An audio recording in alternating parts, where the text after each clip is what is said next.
మనిషి ప్రతి ఒక్కడు పాపమే చేస్తున్నాడు అన్నది చెబుతుంది బైబిల్.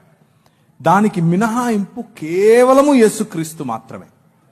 మళ్ళీ కొత్తగా ఒకరు వచ్చి చెప్పక్కర్లేదు మనకు, మీ దావీదు ఇలా చేశాడు, ఆడు ఇలా చేశాడు. మాకు తెలిసేది, వి నో దాట్. అది మా దేవుడే రాయించాడు కాబట్టే పరిశుద్ధమైన దేవుడు, రాయించాడు కాబట్టే పరిశుద్ధమైన పుస్తకం. కప్పి పెట్టుంటే ఆయన పరిశుద్ధమైన దేవుడు ఎలా అవుతాడు? కప్పి పెట్టుంటే అది పరిశుద్ధమైన పుస్తకం ఎలా అవుతుంది? అది కేవలము ఒక అజెండాతో వచ్చిన పుస్తకం అవుతుంది.